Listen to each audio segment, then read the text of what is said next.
What's up, guys? Justin here with Blackhawk. We put together a video training series that we're calling Buddy Check. So it's a three-part series that we're mainly just going through, like with heightened awareness of things going on in the world. We're going to go through just a high-level look at the first video that we're going to do is everyday carry. I have my buddy Travis here. Travis, you want to introduce yourself? What's going on, guys? My name is Travis Kennedy, a longtime brand ambassador for Blackhawk. Background was in the service, former SEAL, LEO, and now I run a training company, and I'm here with Justin to go over our EDC loadout. Right on. Well, thanks for being here, Travis. So there's just a lot going on in the world. Depending on when you watch this, there will still be something else going on in the world. It's important for us to be ready to meet whatever high stress situation comes, to be able to meet that. A good friend of mine once said that we don't fall to our level of training, we fall to the level of training that we've mastered.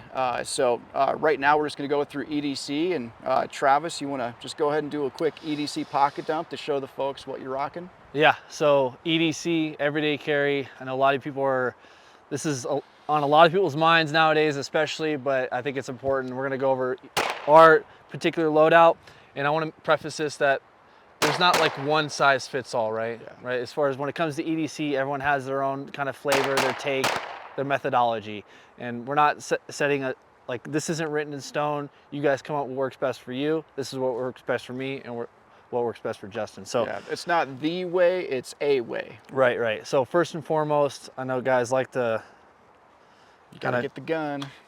the firearm. So we'll start with the belt. I'm wearing the Blackhawk EDC leather belt. I like it because it's like a standardized belt I could wear in any type of like occasion, any dress attire. You know, I wear this belt every single day pretty much. And I like it has a good rigidity to it because that thickness of the leather, which provides that durability and stability I want when I go to draw my weapon system. So what I'm rocking, what I typically rock is, this is the Stash Premium with the magazine kind of caddy on the side, and my firearm of choice is the Smith & Wesson M&P Compact, and this is RDS cut for the Stash, and I run a Trijicon RMR. And Blackhawk just released this new hardware when it comes to the wing system here for the magazine. Justin, you want to touch on that a little bit? Yeah, I can talk to the specifics. So the Premium always came with a soft polymer wing that allowed the user to join the magazine carrier to the holster. The reason for that is some people that carry appendix, they want everything together that they can grab and mount it and then dismount it, etc. That original wing that we designed, it had two elongated holes in the polymer that allowed you to move the magazine back and forth. And while we originally designed it that way, we found that, like, just based on the feedback we got from the market, some people found that that moves around a little bit more than they want, and it wasn't as rigid as they wanted. So we actually redesigned it, and the Stash Premium is going to start coming with a fixed angle magazine carrier adapter.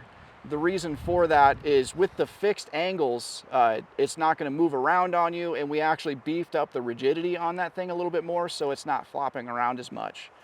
It'll actually come in the package with a little baggie. It'll have two little plastic adapter wings in there. What's these right here? There's a fixed 15-degree angle adapter, and then there's a fixed 25-degree angle adapter. And basically you'll just play around with it, find out if you want it to be a little bit more vertical like the way Travis runs it, or if you want it a little bit more aggressive angle, just to kind of follow that hip line. It's up to you, user preference. The nice thing is you also don't need to have like the little rubber bushings in behind it to give it space. You don't need to have special hardware or anything like that. It just drops right in with the existing hardware that's on the Stash. Now, some of you might be thinking, well, hey, like, if I bought an older Stash and now you guys came out with this new thing, what you can do, we're going to provide a link in the description of this video. What you can do is follow that link, fill out the form, and make sure that you select technical customer service to submit a message to our warranty team. And just send them a picture of your Stash Premium and they're going to send you a new magazine adapter, just because like we're constantly updating and improving our gear, and we want to make sure that we get you guys that new adapter wing. So Travis, you want to keep rolling with your... Most importantly, you guys understand it's completely customizable to you. So Yeah. you can run it like I run it, appendix carry. You could take this system completely off, run just the stash at the 4 o'clock position, then run the magazine carrier separately. So however you want to set it up, you can set it up. We'll have other videos talking about the stash system. Yep. Next item I want to talk about is the handheld flashlight. You probably noticed I didn't have a weapon mounted light. Now as a civilian, typically I don't really like to carry a light in my firearm.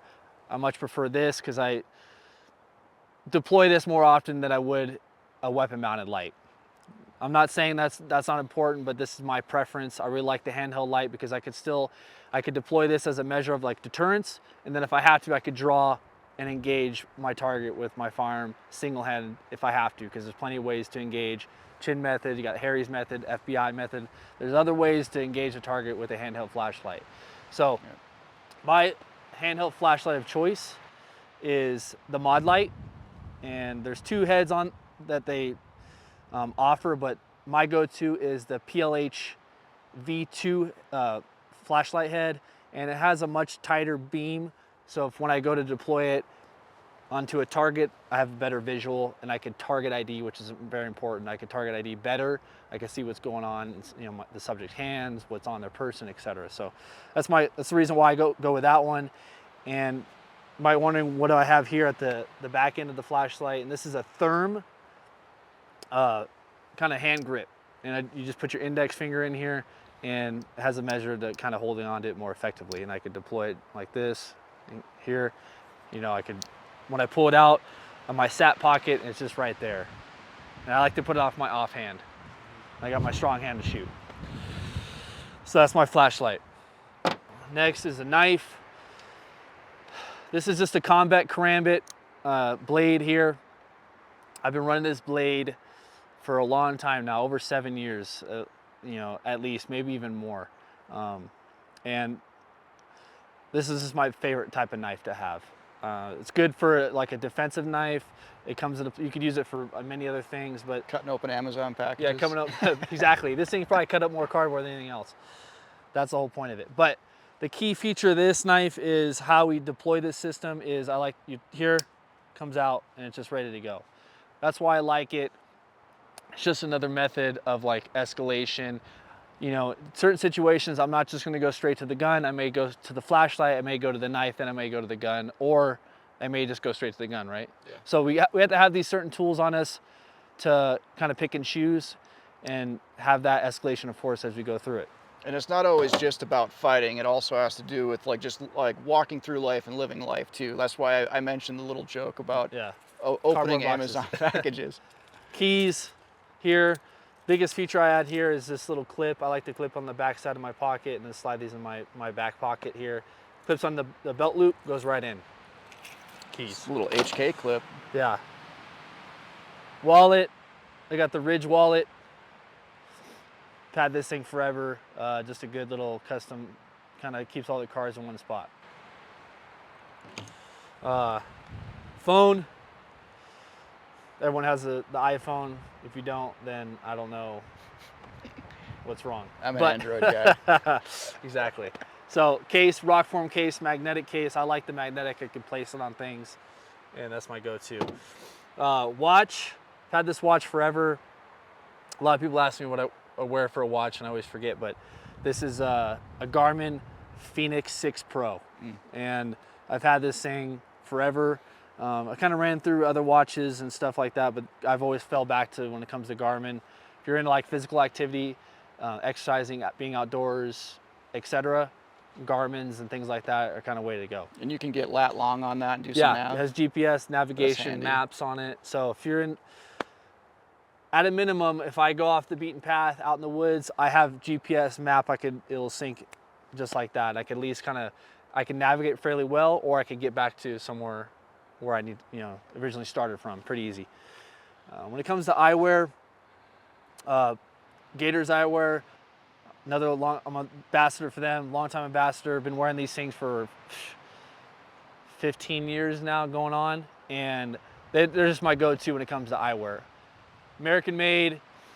The frames are made out of aluminum, airplane grade, and these ones in particular are my go-to kind of style. These are the Magnums. These are AZ 87 ANSI rated, mil-spec rated. I mean, they have different lines you ever want. You know, they'll meet your needs, but when it comes to like shooting, etc., everyday use, Magnums are my go-to. But yeah, that's all my loadout. That's all I got. And what do you think? What do you got? Yeah, I like where you're going with your stuff. And one thing that you'll find is that for people that have really kind of been walking this path for a long time, you're going to notice a lot of similarities. I'm going to carry a lot of the same kind of stuff that Travis does, just with my own personal nuance based on my preferences. So starting off, I've got my Stash IWB. So I don't carry in an adjoined appendix platform. I actually carry at the 3 o'clock position. So I actually have my magazine carrier on the offhand side. Reason why I like the 3 o'clock is just muscle memory. I have a lot of muscle memory going to that side for my overt gun belt holster. So is it the exact same muscle memory of like going to the outside the waistband versus the inside the waistband? No, Very but similar. yeah, I'm not doing this stuff professionally anymore. So I tried to keep it as close to the way I do it, just to kind of have it on the same side, same hip. So Stash IWB, I'm gonna set my magazine carrier down. The Stash IWB, I actually run the same kind of premium configuration that Travis does. It's just not adjoined. I don't have that magazine adapter there. So the Stash is ambidextrous, and usually in our industry, when something's ambidextrous, it just sucks. It doesn't do righty or lefty all that well. So we spent a lot of time designing the Stash based on the AWS principle, and I literally made that up. It stands for ambidextrous without sucking. So the same area that I mount the belt clip to, you can actually adjust the height or the angle of the belt clip based on your needs. That same area right there that I mount the belt clip to, on the body facing side, we actually utilize that as a low profile shirt guard. So it's not coming up into your tang, inhibiting your grip on the weapon from the holster, but it does provide you enough standoff between you and the weapon to optimize comfort. Got the concealment claw on here. I run just a plain Jane Glock Gen 3 stock. The only thing that I add to my Glock is XS big dot sights. I love those things just because they're very easy to pick up, you know, in a variety of lighting conditions, etc. One other big thing that we did with the Stash is the bottom part of the holster is rounded. Now it's specifically rounded because we injection mold our holsters. It's rounded so that, especially if you're carrying appendix, you don't have that sharp, hard corner of the Kydex digging into your groin, your upper groin. So that rounded geometry just kind of, I've heard it described as it feels like a melted bar of soap in your pants. So that sounds kind of gross actually, but it is what it is. Comfortable. So that's the gun. Mag carrier. Now I carry a Glock 17 magazine for my backup. It works in the 19. It'll stick out a little bit. Our magazine carrier is really designed to optimize an index, a magazine index. So when you come down and establish your magazine index, the geometry kind of flows with to be able to get your index finger right on to the front edge of that magazine. The belt clip is adjustable for height and for angle as well. And then we can actually adjust the tension of the magazine with those two screws. And that is also ambidextrous, just because everything about the Stash is designed to be ambidextrous. From there, I'll talk about my light. I carry my light just a lot like Travis. I carry it in the offhand side just because if I'm going to already have my gun out, if I transition from a lit environment to a low light environment, what I don't want to do is have to like jumble with my gun, a hot condition 1 gun, to try and get my light out. So I want to be able to access support items with my support hand to be able to get my light out. I run, what is this? A Surefire backup. It's got a flared back end, so I can use the syringe method if I need, and I can use more of like the fist method if I need to. We'll get into more of this when we get into the the method behind the madness, but I like to keep a lethal tool and a non-lethal tool on either side of my body, so that if I have one arm pinned, I can still access both a support tool and a lethal tool for whatever the occasion may bring. So good bright light, but yeah, I carry that in my offhand back pocket. So getting into the lethal tool that I keep on my offhand side, I carry a old school SOG Flash 2. I've used these ever since I was like a young Navy guy. I'd always deploy with one. I actually lost one in Thailand. I had to buy another one because We don't want to know. we're always trying to, like, you know, maximize our safety and security when we're going into, other countries, whatever. I'd always try and carry a knife with me, like when I go on liberty into country. And last time we were at Thailand, we were just able to walk right off the ship and go do what we were doing. But then the second time we went to Thailand, there was metal detectors, and there was one of those stupid amnesty boxes, so I had to lose my old SOG Flash 2. But yeah, I carry that in my offhand side so I can pull it out and deploy it with my support hand. For instance, if someone notices that I'm carrying and tries to go for a gun grab, I can pull that out and then discourage that gun grab behavior. So that's why that's there. So cell phone, front left pocket. I carry a Google Pixel, so I'm not a iPhone guy. My wallet I carry in my front right pocket.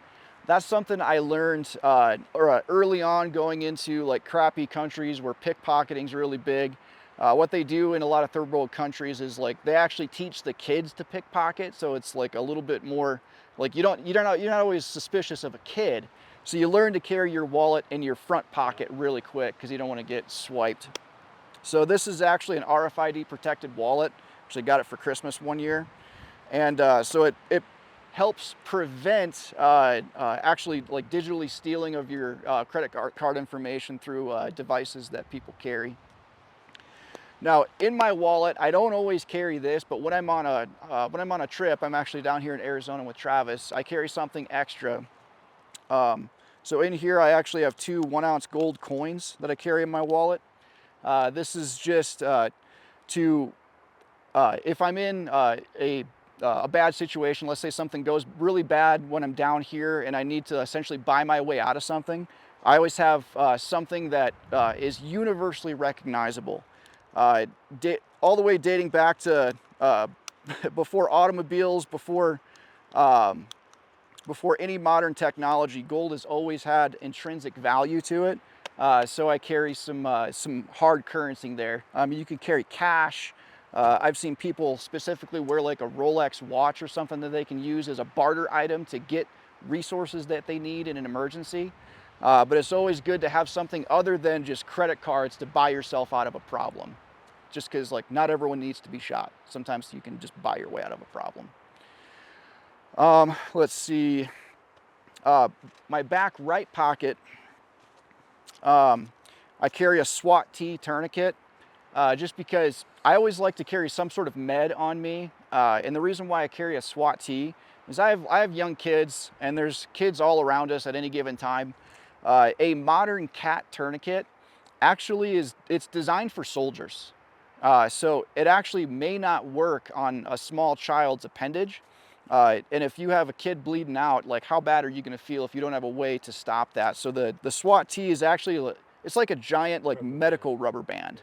It's the same kind of tourniquet where you like, if you go and get your blood drawn or something like that, just do blood work, that rubber band thing they tie around your upper bicep. That's what this is. It's just huge though. It's 4 inches wide. And I carry that just because that'll work on a kid. I can actually use this to make a pressure dressing as well. There's a lot of uses for that. I actually probably need to buy a new one because my packaging is starting to get a little torn. And then in the back right pocket, this is my Pokey Stabby sticky pen. It's a Benchmade titanium pen. Now, what I use this for every single day is for writing. But I can just pull the cap off and write with it, write a check or whatever. But it's designed to be used as a a potentially lethal tool, or you can use it as a non-lethal Kubotan tool, pain management, pain compliance, whatever. So you could use it for that. But I always carry my pen. Now, quick tip. If you go through airport security, because I had to fly to get down here to hang out with Travis, if you go through airport security, there's a good chance this is going to get taken away, just because it looks scary, it looks intimidating, right? What I do is I take my gun and I pack my gun in the hard-sided case according with TSA compliance, and then I'll take my knife and my pen and I'll put them in my checked luggage immediately. And then I have another metal pen that doesn't look as scary that I'll sub out and put in my pocket, so that I still have something, even though I've gone through some sort of intensified security measure. I can still have that pen and I have something. Let's see what else. So watch, I have an old school Sunto core that I bought when I was on deployment. Has a lot of different features on it. Has a rotating bezel that you can work with. You can cycle through temperature, elevation, has a built-in compass. What I use every day is the time and the date parts there. And this is not the band that it came with. This is actually like the chest strap from like a Camelback, just because like the band broke, and I made this band on deployment, and this has never broken. So I always rock that. And then I have just a Hawk of 550 cord that's braided into like a bracelet, just because like cordage is king. I always like to have a little bit of cordage with me.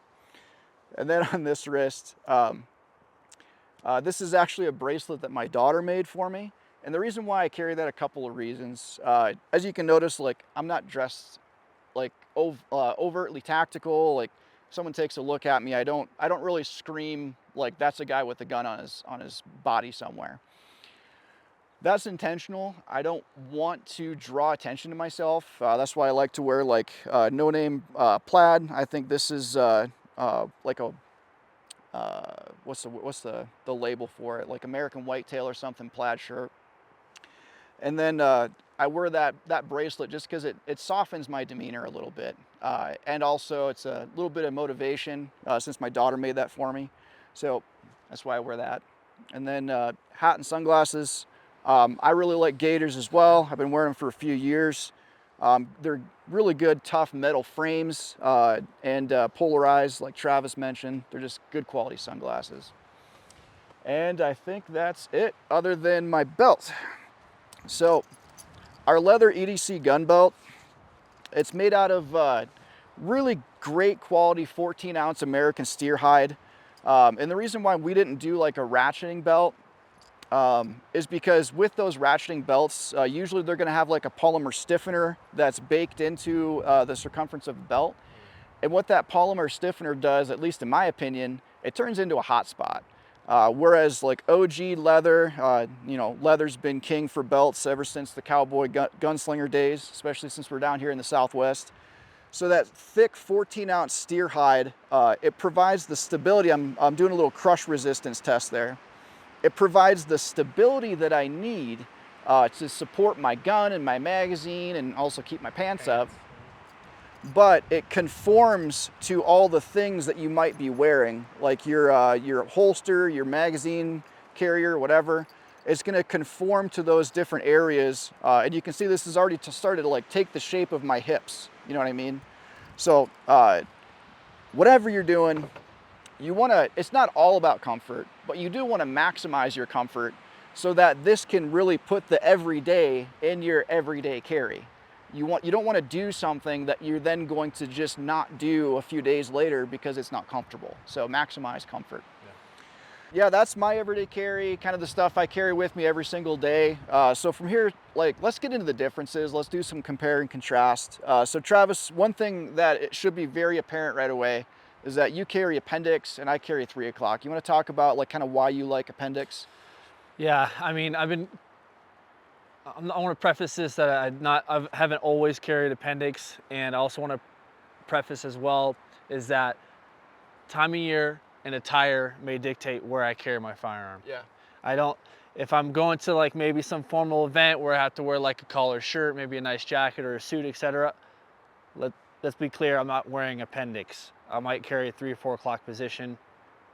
I like that 3, but just slightly to almost to the 4 on that back side of the hip would be my go-to. But typically 9 times out of 10, I like the appendix carry. I just think it's very efficient for me as far as a shooter. I could deploy it very quickly. It is a little bit faster. But that being said, I've also seen guys shoot the 3 or 4 o'clock who are really, really fast. So I don't like to just stamp it with this is like the all-time fastest draw or whatever, because it is fast, it is efficient because the firearm's right here, easily accessible. You could get a good index, good purchase. You don't have to make a lot of movement as far as like retrieving the gun, but they're both pros and cons to it, and they're both efficient as long as you train to it. And let's highlight the fact that when you're rocking inside the waistband for EDC, it's a must. You have to train. Yeah. Like it's an absolute, like you have to practice. If anything else, you have to practice drawing your firearm. All right? Like how crucial that is removing the clothing out of the way and then drawing the firearm efficiently. Because if we actually have to do this in real life, you've probably seen the videos on the internet. Stress is high, blood pressure is high, and if we're not trained to this, deploying it is just going to go out the window. Exactly. Right? So I want to highlight that especially, but that's kind of like why I've been going to it. I found this running appendix lately has been just effective for me. Yeah. What about you? Well, one thing I'll mention on appendix that Travis, you're already aware of too, that another advantage of appendix carry is that it's a lot easier to retrieve it with your offhand. For instance, if your right hand is injured or pinned, or if you're using your right hand to like hold a door shut, or like grabbing your spouse and putting your spouse behind you, whatever, it is a lot easier to retrieve with your offhand versus like trying to reach around all the way back here to get it. So that's an advantage that appendix has over what I do, which is I carry at the 3 o'clock, kind of right there on my hip, maybe slightly behind. And again, the reason why I do that is like, I'm not a professional gunman anymore. You know what I mean? So I really focus on doing stuff that maximizes whatever muscle memory I have. So that's why I like it right there. It's also it's very comfortable for me. Carrying appendix for me, I've tried it before. I've tried it for an extended period of time. I really gave it a good shake. It just wasn't jiving with me. So that's one of the reasons why I carry on the hip. And then I carry my magazines on the offhand hip, just because, again, muscle memory, that's where they are when I have an external gun belt. So I like to keep it simple, stupid, because I'm not completely dumb, but I'm a little bit dumber under stress. So, and Travis, like, you nailed it right on the head. The really important thing is that you train all of this stuff. So they say over at Tactical Response, it's mindset, tactics, skill, and gear. The gear is like the least important part. It does have its place, but you know as well as I do that mindset, if you have the right mindset, you don't need any of this stuff. You know what I mean? So one other thing I noticed, Travis, is that you carry your knife on your primary side. You want to get into that? Yeah, the reason I do that because it is my strong side, and I like to use this as another tool. And I like your point when you brought to it. You could deploy it on your offside if you have your gun out, or if something's pinned or whatever. I could reach it off in my offhand. But I keep this on my right side, my strong side, because when I look at situations, all situations are different, but I think of like levels of escalation. Escalation of force, you might hear that term thrown around. It's more of a law enforcement term, but when we kind of read the situation, we target ID, then we kind of go through our mental process or mental checklist on what we need to deploy, whether it be go straight to a firearm, or maybe I could leave the situation and walk away in general. Or, hey, actually this person is trying to inflict deadly force on me and I need to deploy a weapon system. So this is just like one level to me. I could deploy a knife if I have to protect me, where it may not be feasible to deploy a firearm in the situation that I'm in. Yeah. So I may just, that's kind of my mindset behind the knife. Is obviously it is to cut my Amazon boxes, but as far as a weapon is concerned, it's Yeah. another tier to my escalation when it comes to deploying weapons. I'll never have a knife out with my firearm out. So can't foresee a You situation where don't I'll do have like that. the Call of Yeah. Duty thing? So I'll never have a knife and a firearm out. It'll be either a firearm or it'll be just my knife or just the firearm. 9 times So, out of 10, what'll happen if you do that is you're gonna end up cutting yourself. yeah. So you'll end up hurting yourself, and you touched on it, these mental checklists, you have to be thinking about these things. And I know it's, a lot of people will think like, hey, you have the background, obviously, you know, you have all these mental checklists, you've been trained. And obviously, yes, I have the background because of my military service and what I did in the military.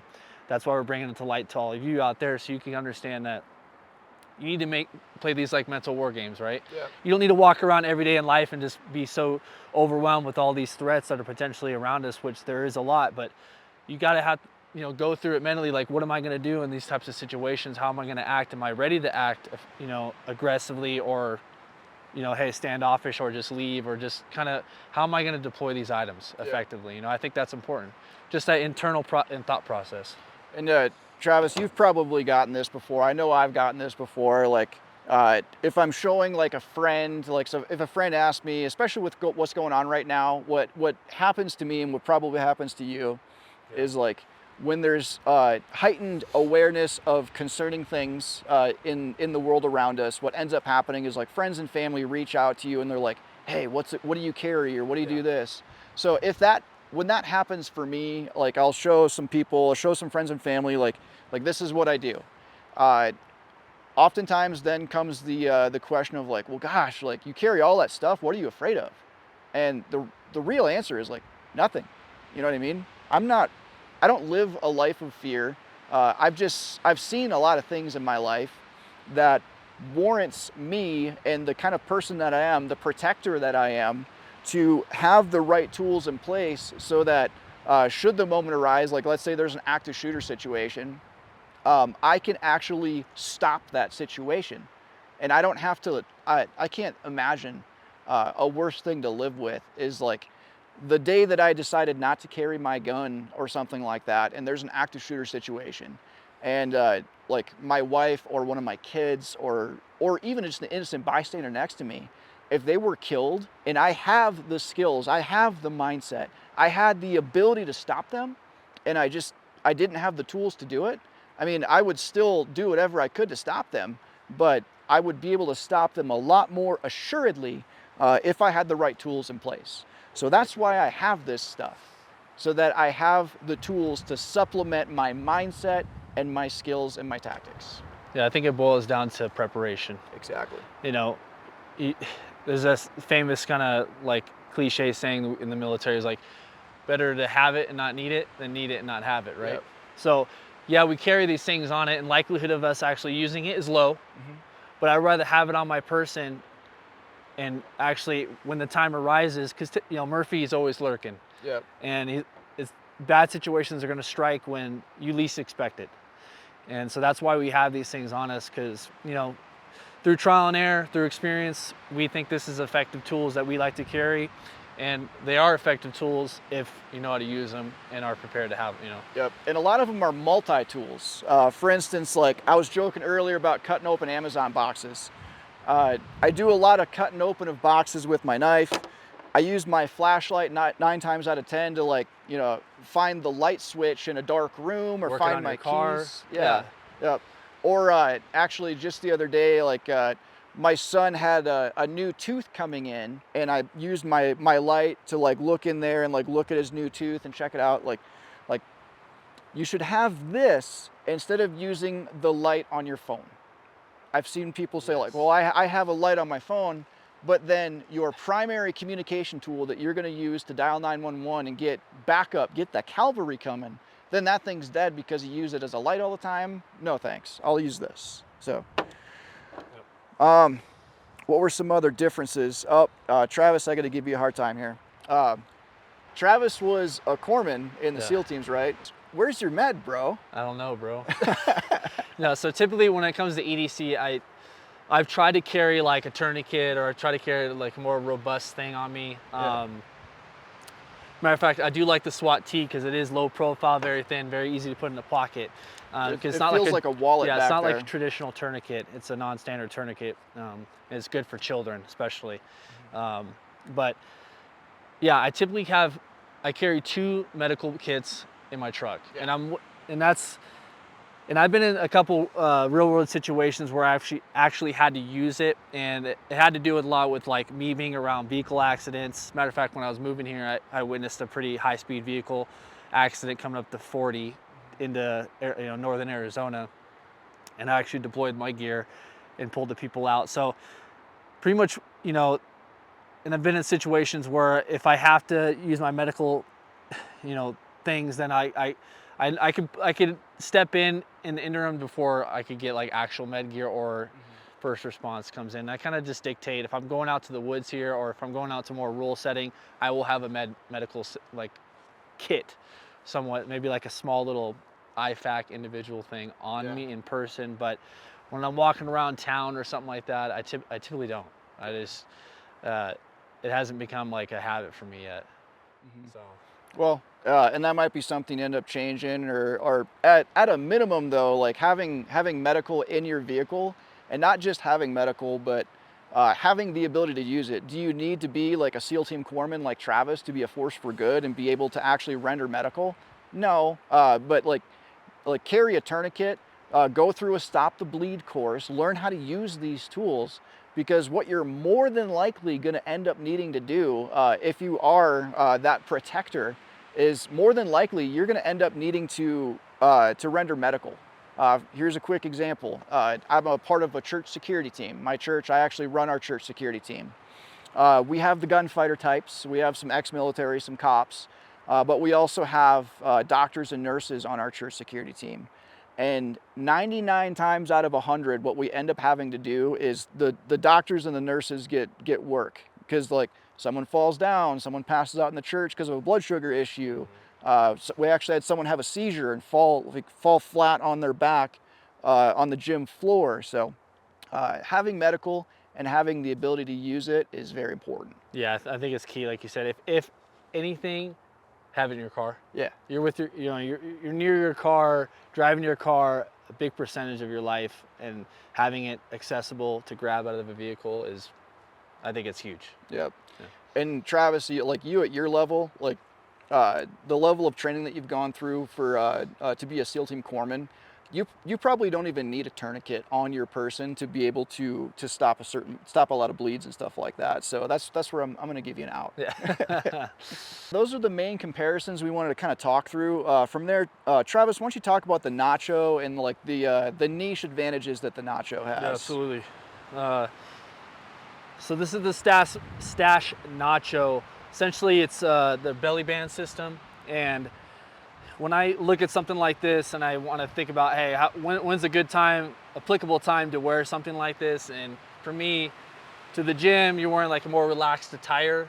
Maybe it's hot out. Doing yard work or whatever, like good wearing like board shorts or something like that. Like this thing will come in handy. For ladies, concealed carry. Yeah, women. Yeah. This is a good one for women too. Like it, and trust me, this thing will stay attached to your stomach area, right above that hip line, and the hips kind of keep it there.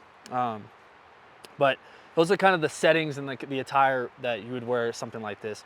And how this is set up is this Yeah, nylon, right? it's scuba webbing. Scuba webbing. It's really rigid.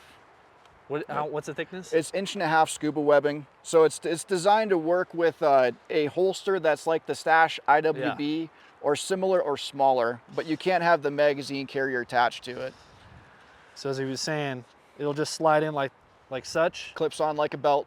So now you could position this on your person, whether you like, we talked about me, appendix draw, 3 o'clock, 4 o'clock, it could adjust around your body. Ladies can pull it up into like the upper torso carry. Yeah, so, and it's sturdy, and it works for a variety of other holsters as well, obviously, so that you could just run and it clips in nice and secure. Yep.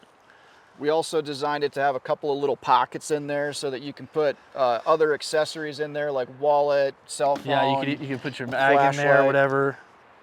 Like if you want to run another mag, you run the mag in there. And what's the width on this? You can fit a cell phone in these things, right? Yeah. So the two pockets that are right next to the gun, those are 3-inch wide pockets, and then the two pockets that are adjacent to those pockets are actually 3.5 inches wide. So you can run a cell phone, wallet in there, whatever, and So you it kind can. of essentially just set up however you like. Yeah. You know, you could put your whole pocket EDC dump on this belt, Mhm. and that's what it's kind of designed for. Exactly. So where you could just, if I'm running outside, running the mailbox, or I'm going to the gym, I could literally just slap this on real quick, get to the gym, throw it in my gym bag, or lock it up in the locker or something like that, and it's just easy transition. Because a lot of times, people wear relaxed clothing, you know, they're not in like this attire every single day. You know, Yeah. for me, we like to exercise and do whatever. Like, I'll throw this on, and now I have to really sweat it. Exactly. And I have to worry about how am I going to draw my gun or whatever the case may be. So real quick, I'd like to mention like why I invented this and what the reason why I designed it the way I did. So I'm a big proponent of being armed every single day, all day long, because again, I'm gonna fall to the level of training that I've mastered. To quote something from James Yeager, I don't fall. I don't rise to the occasion. I don't fall to what I've. I don't fall to my training. I fall to the level of training that I've mastered, and I've very much as close as you can to mastering drawing from the hip. I'm getting there. It's a journey. It's a journey. But so in the evening, what I might end up doing is I'll dismount my EDC. I might jump through the shower and get into like pajamas or sweats this time of year, and I'll hang out with my wife and we'll like watch reruns of Friends because that's like our favorite thing to do. And I designed this so that I had a way to carry my Glock 19 like when I'm in sweats in the evening hanging out, because if someone kicks in your door in the middle of the night, especially if they do kick in your door in the middle of the night, oftentimes it's not someone that's there to like sneak around and like burglarize and just steal a few things. If someone kicks in your door in the middle of the night, it's probably going to be someone that's on drugs. And if they are on drugs, they're going to be a lot more difficult to deal with, and you may not have the time, space, or opportunity to run halfway across the house to get your gun. Or you may not have the time, space, or opportunity to reach over to, let's say you leave your handgun on a counter, like that's next to you, whatever. I don't do that because I've got young kids. Or what if I got up to go to the kitchen to grab like snacks or whatever, and then that's when the dude kicks in the door. So I want my gun with me wherever I go. So that is the method behind the madness, and kind of the beauty behind this is you can just wear this when you're not wearing pants and a belt, and your gun is just with you like it would be all day, every day. So that's why the Stash Nacho.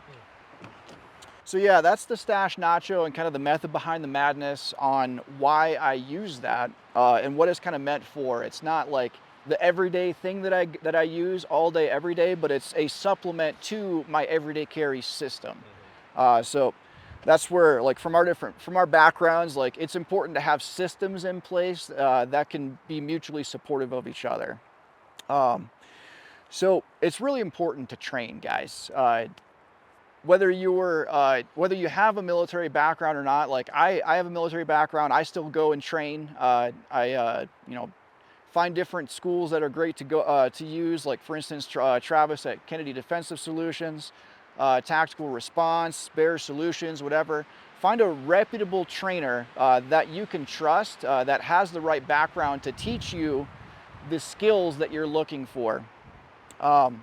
As far as where you can find this type of gear, you can find it at blackhawk.com. You can find it at a local gun shop near you. The local gun shop may not carry the entire array of Blackhawk stuff, but they might have like the Stash IWB or a T-Series holster or something like that. So thanks for watching, guys. Honor as a way of life. Train safe.